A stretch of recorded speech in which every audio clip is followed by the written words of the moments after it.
Hello শিক্ষার্থীরা, আচ্ছা আজকে আমরা তোমাদের পঞ্চম শ্রেণীর 12 অধ্যায়ের 4 নম্বর পাঠ নিয়ে হাজির হয়েছি। তা আমাদের আজকের প্রশ্ন হচ্ছে 5 নম্বর প্রশ্নটা সবাই দেখো। বলছে যে নিচের সালগুলো কোন শতাব্দীর?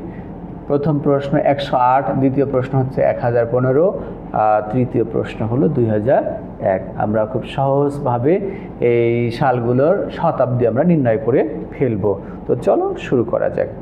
তাহলে দেখো, আগে আমাদের জানতে হবে শতাব্দী মানে কি। আচ্ছা, শতাব্দী হচ্ছে এক শতাব্দী হলো 100 বছর। 100 বছর অতিবাহিত হলে সেটাকে আমরা এক শতাব্দী বলি, ঠিক আছে। তারপরে 12 বছর অতিবাহিত হলে সেই সময়কালকে আমরা এক যুগ বলি। আবার 10 বছর অতিবাহিত হলে সেই সময়কে আমরা এক দশক বলে থাকি, তাই না? তো আজকের আমাদের বিষয়টা হচ্ছে শতাব্দী বের করা। তাহলে দেখো, আমি যদি শতাব্দী শুরু থেকে নির্ণয় করে তোমাদের দেখাই তাহলে এরকম হয়। আমি বোঝানোর সুবিধার্থে দুই একটা দেখাচ্ছি তোমাদের। ধরো 0 থেকে শুরু করে 100 পর্যন্ত, তাহলে 0 থেকে শুরু করে 100 পর্যন্ত কিন্তু 100 বছর। তার মানে এটাকে বলা হচ্ছে কোন শতাব্দী? প্রথম শতাব্দী। এটা হলো প্রথম শতাব্দী, ঠিক আছে। এরপরে দেখো 101 থেকে শুরু করে 200 পর্যন্ত, এর ভিতরে কিন্তু 100 বছর। তার মানে এটাকে আমরা কোন শতাব্দী বলবো?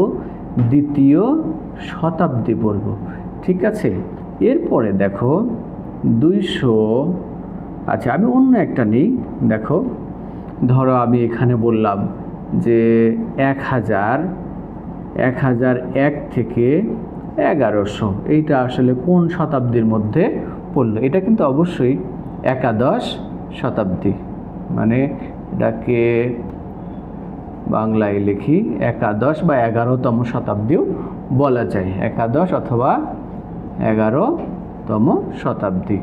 ওকে, আচ্ছা এরপরে ধরো আরেকটা আমি বের করলাম যে ধরো 2001 থেকে 2100, 2001 থেকে 2100, এটা আসলে কোন শতাব্দীর মধ্যে পড়বে?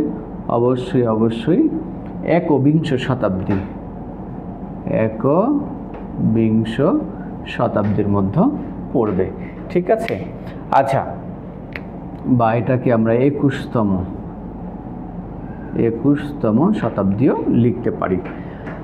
আচ্ছা, তাহলে দেখো আমি কিভাবে এগুলো আইডেন্টিফাই করতেছি। খুবই সহজ একটা টেকনিক। তোমাকে যে সালটা দেওয়া হবে সেই সালের ডান দিক থেকে প্রথম দুটো অঙ্ক কেটে দেবে। কেটে দিয়ে তার সঙ্গে 1 যোগ করে তার শতাব্দী আমরা নির্ণয় করতে পারি আর কি। তাহলে আমি তোমাদের এইটা দেখো 108, এইটা আসলে কোন শতাব্দীর মধ্যে পড়ছে দেখো তো। 101 থেকে 200, 108 কিন্তু 101 থেকে 200 এর মধ্যে 108 আছে, তার মানে এটা হলো দ্বিতীয় শতাব্দী। তারপরে দেখো 1015 কার মধ্যে আছে দেখো তো, 1001 থেকে 1100, এইটার ভিতরে কিন্তু 1015 আছে, তার মানে এটা হলো একাদশ শতাব্দী। তারপর 2001 দেখো, 2001 থেকে 2100, এখানে কিন্তু এইটাই কিন্তু 2001, তার মানে এটা হলো একবিংশ শতাব্দী। আচ্ছা, এটা এইভাবে বের করা একটু লং প্রসেস, তো আমরা শর্ট ট্রিক্সে এই জিনিসটা বের করা শিখবো আর কি। কীভাবে দেখো, ধরো আমাকে দেওয়া হয়েছে 108, এইটা দিয়ে বলা হয়েছে কোন শতাব্দী। তো আমি তোমাদের কিছুক্ষণ আগেই কিন্তু বললাম যে আমরা কি করব, শেষ দিক থেকে দুটো অঙ্ক কেটে দেব, কেটে দিয়ে বাকি যা থাকলো তার সঙ্গে আমরা 1 যোগ করব। যোগ করলেই কিন্তু আমাদের শতাব্দী বের হয়ে গেল, তাই না? তাহলে দেখো 1 আর 1 যোগ করে কত? 2 মানে হচ্ছে এটা কিন্তু দ্বিতীয় শতাব্দীর মধ্যে পড়ে গেল। খুবই সহজ।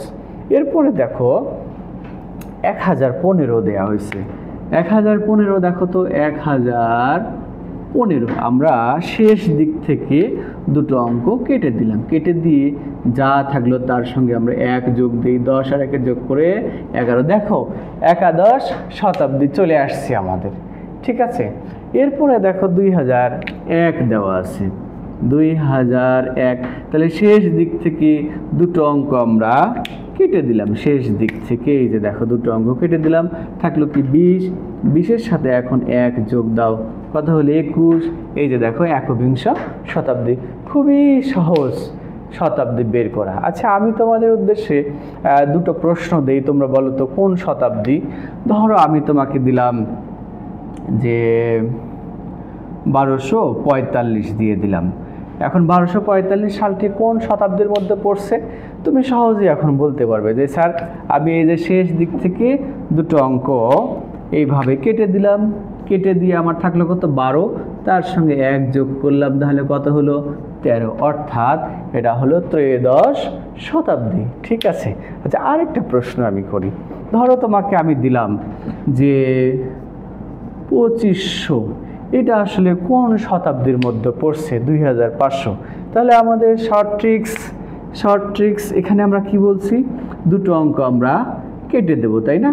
দুটো অঙ্ক কেটে দিয়ে 1 যোগ করব, তাই না? কিন্তু এখানে একটা ব্যতিক্রম আছে, তোমাকে এই জিনিসটা মাথায় রাখতে হবে। দেখো, কোনো সংখ্যার শেষে যদি দুটো শূন্য থাকে তাহলে কিন্তু এখানে এই 2 শূন্য কেটে দিয়ে যেটা থাকবে সেটাই কিন্তু শতাব্দী হবে। এই ক্ষেত্রে শুধু একটা ব্যতিক্রম, এখানে কিন্তু 1 যোগ করতে হবে না। তার মানে এটা হলো কত? 25 শতাব্দী। ঠিক আছে। এটাকে কি বলা হয়? 21কে বলা হয় একবিংশ, 22কে দ্বাবিংশ, 23কে ত্রয়োবিংশ, 24কে চতুর্বিংশ, আর 25কে বলা হচ্ছে পঞ্চবিংশ। তার মানে এই সালটা হলো পঞ্চবিংশ। আশা করি তোমরা বুঝতে পারছো। আচ্ছা, তোমাদের খটকা দূর করার জন্য আর একটা প্রশ্ন করি। দেখো তো, এখানে আমরা যে শতাব্দীগুলো নির্ণয় করছি, শেষ দিক থেকে দেখো দুটো শূন্য কেটে দিলাম, থাকলো কি 1, তার মানে প্রথম শতাব্দী। শেষ দিক থেকে দুটো শূন্য কেটে দিলাম, থাকলো কত 2, তার মানে দ্বিতীয় শতাব্দী। শেষ দিক থেকে কেটে দিলাম একাদশ শতাব্দী। শেষ দিক থেকে কেটে দিলাম একবিংশ শতাব্দী। ক্লিয়ার হয়েছে তোমরা এখন? তাহলে যখন দুটো শূন্য থাকবে তখন শুধু দুটো শূন্য কেটে দিয়ে যতটুকু অবশিষ্ট থাকলো সেটাই আমাদের শতাব্দী হবে। আর অন্য ক্ষেত্রে আমাদের দুটো সংখ্যা কেটে দিয়ে 1 যোগ করে যে সংখ্যাটা আমরা পাবো সেটাই আমাদের শতাব্দী হবে। লাস্ট প্রশ্ন তোমাদের কাছে।